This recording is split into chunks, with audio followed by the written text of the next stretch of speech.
Hi friend, great morning. Yan, we are still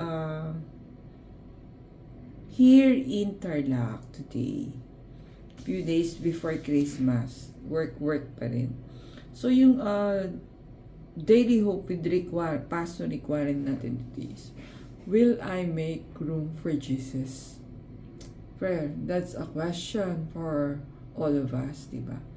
So yung Bible verse niya is from John 1, chapter 1, verse 1 to 4. Sabi niya, before everything else existed, there was Christ with God. He has always been alive and is himself God. He created everything there is. Nothing exists that he didn't make. If eternal life is in him, and this life gives light to all mankind. John 1, verse 1 to 4. So, a few days from now is Christmas. So sabi nga, Jesus came as a baby at Christmas so that we could get to know Him. Well, there are many titles for God. There are two He wants you to know. So first is, know Him as the Creator. So God created everything, diba? Before we were here, God created this earth. Yung mga stars, moon, sa atin isa lang yung moon. The rivers, the sea, so madami siyang create, di ba?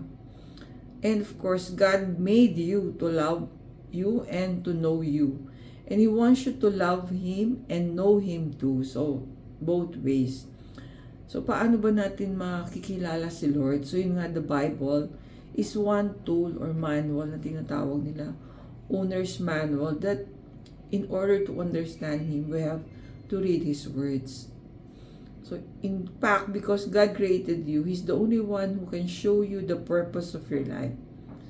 So, the Bible explains it dun nga sa John 1, verse 1 to 4 na binasa natin kanina. Before anything else existed, there was Christ with God. He has always been alive and is Himself God.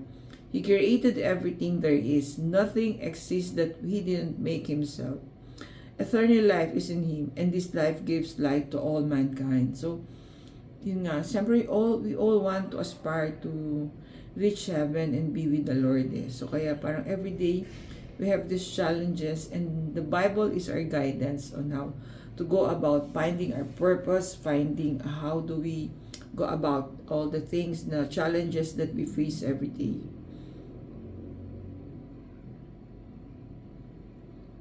So, parang isa lang yung sabi two. There are two things that He wants us to the first one is know Him as a creator. Okay, the second one is know Him as a savior.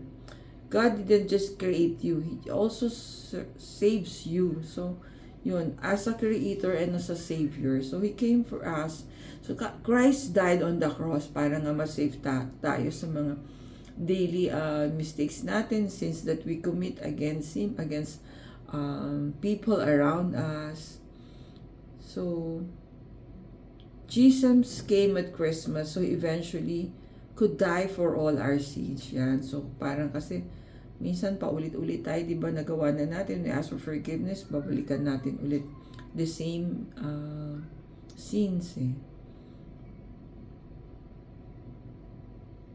So, John 1, verse 11 to 12. So, God came with a plan. He came to His own, and His own people did not receive Him.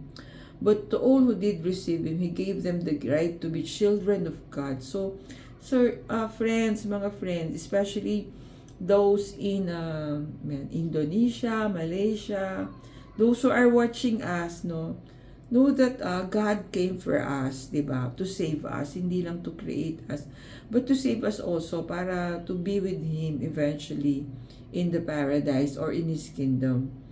So sabi ang question, will this be the Christmas when you will say yes to Jesus, get to know Him as your Creator and Savior, and settle the issue with certainty of where you will spend eternity? So, we have to choose, diba?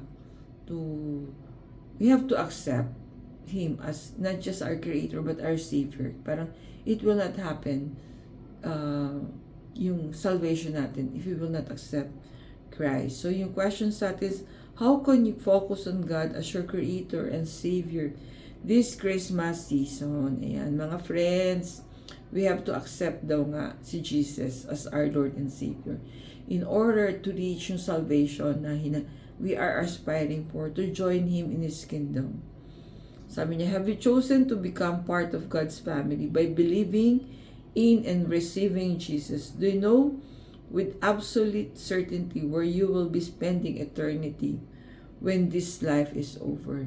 Thank you for watching. See you in our next video. Merry Christmas, everyone.